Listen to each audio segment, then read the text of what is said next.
सांगतो अध्यक्ष महोदय, हे कोणाच्या काळात झालंय? या 1500 गाड्यांचं रजिस्ट्रेशन जे झालं आहे, आपल्याला सांगतो, आपण नव्हतात मंत्री म्हणून आपल्यावर आमचा आरोप नाही. बजरंग खरमाटे नावाचा निवृत्त हा माणूस ARTO होता वर्धेला. याच्यापेक्षा 13 वर्षे 14 वर्षे सिनियर लोक असताना या व्यक्तीला नागपूरचा चार्ज ग्रामीणचा दिला आणि ह्यांनी त्या संपूर्ण परिसरामध्ये जाळे विणून या माणसाला, सिनियर माणसाला म्हणून ज्युनियर माणसाला इथे ठेवल्यामुळे, हा अतिरिक्त कारभार दिल्यामुळे यामध्ये आणि त्यांनी मिळून आणि त्यांच्याबरोबर असलेल्या RTO आनंद मोळ नावाचा माणूस, हे दोघेही अध्यक्ष महोदय, हे दोघेही आनंद मोड हा इन्स्पेक्टर 19 वर्षापासून विदर्भात आहे आणि दुसरा भुयार नावाचे आहेत, ह्या संपूर्ण रॅकेट चालवतात, हे 17 वर्षापासून नागपूर विभागात आहे.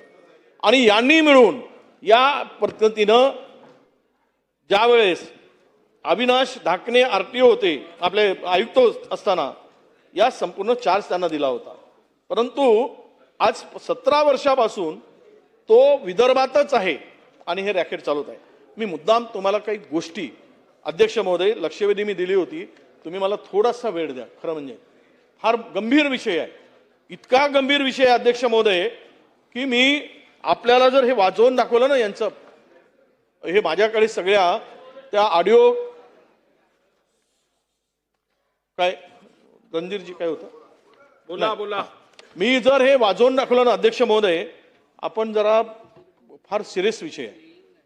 हे एक रॅकेट खरमाटे, मोळ, भुयार, हे निवृत्त झालेले आणि आत्ता असलेले हे मिळून हे रॅकेट चालवतात. यामध्ये अध्यक्ष महोदय मी आपल्या निदर्शनास आणून देतो की खरमाटे, भुयार, नागरेन, मोड आणि खैरना यांनी 3 ट्रॅप लावले, जो यांच्या ट्रॅपमध्ये नवीन अधिकारी सापडत नाही. ट्रॅप म्हणजे वसुलीमध्ये. या माननीय मुख्यमंत्री महोदय विदर्भातल्या अधिकाऱ्यांना टार्गेट करतात. हे आतापर्यंत 3 ट्रॅप झालेत अँटी करप्शनचे. त्या 3 ट्रॅपमध्ये गुड्डू नावाचा हा माणूस त्यामध्ये इन्व्हॉल्व आहे. याचाच नंबर त्या 3 ट्रॅपमध्ये सापडला. हा चोरीचे ट्रक आणतो आणि यामध्ये हा गुड्डू सेठ, म्हणजे याचं नाव अध्यक्ष महोदय, हा पूर्ण नाव याचं मी आपल्या लक्षात आणून देतो की इतका गंभीर विषय यामध्ये आहे की हा गुड्डू सेठ उर्फ निजामुद्दीन हा सगळे ट्रक आणून हा पूर्ण ट्रॅपसाठी माणसं पुरवतो आणि अँटी करप्शनवाले आणि RTOचे ऑफिसर हे संगनमत करून, काल माझ्या मतदारसंघातला शेंडे नावाचा तरुण पोरगा, काही दोष नव्हता, झोपला होता, त्याला पकडलं. 4 तासामध्ये त्याची बेल झाली, कारण कुठलाच पुरावा नाही. पण अँटी करप्शनने धाड घातली, उचलून नेलं. अशा पद्धतीनं या पोटदुखे नावाचा एक तरुण RTO आत्ता लागलेला. हे स्कॅम करतात 1-1 कोटी रुपये. मी मुख्यमंत्री महोदय आपल्या निदर्शनास आणून देतो की अँटी करप्शनचे अधिकारी पैसे घेतात आणि या ट्रॅपमध्ये या RTOच्या माणसाला सहकार्य करतात. मी पुराव्यानिशी देईल आपल्याकडे सर्व A to Z ही फाईल मी पाठवतो. याचे जवळपास 56 रेकॉर्ड, 57 रेकॉर्ड बोललेले मोबाईलवर झालेले रेकॉर्ड आहेत माझ्याकडे की ह्यांनी गाडी 16 चोरीची, ओव्हरऑल 16 असं म्हणून यांनी या पद्धतीनं हा पूर्ण धंदा चालवला आहे. हे कधी बंद करणार आहात?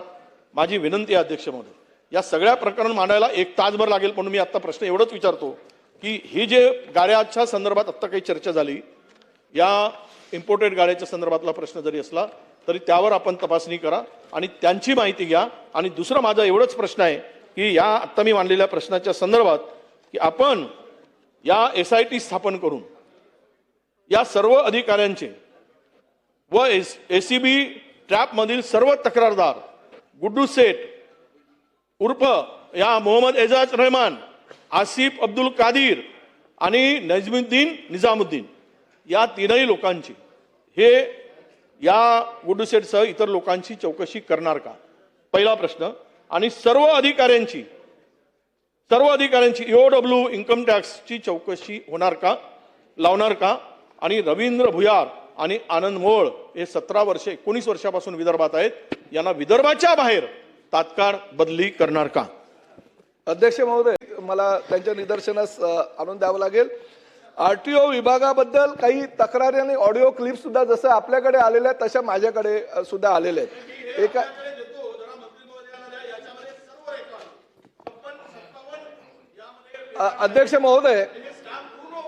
अध्यक्ष महोदय ह्या तक्रारी जसे त्यांच्याकडे आहेत तशा काही प्रमाणात माझ्याकडे सुद्धा आलेल्या आहेत. त्यामुळे RTO डिपार्टमेंटमध्ये त्यांनी ज्यांची नावं घेतली त्याची तर चौकशी केलीच जाईल. परंतु आम्ही एक निर्णय घेतलेला आहे. वडेट्टीवार साहेब ऐका जरा, फार महत्त्वाचा निर्णय RTO डिपार्टमेंटच्या माध्यमातून आणि हे सगळे जे रॅकेट आहे ते उद्ध्वस्त कायमचं करायचं शासनाचा निर्णय आहे. आणि त्यामुळे शासनाने ही भूमिका घेतली आहे की प्रियंका नारनवरे IPS अधिकारी आहेत, सिनियर IPS अधिकारी आहे, मुख्य सुरक्षा व दक्षता अधिकारी म्हणून त्या आमच्याकडे आहेत कार्यरत.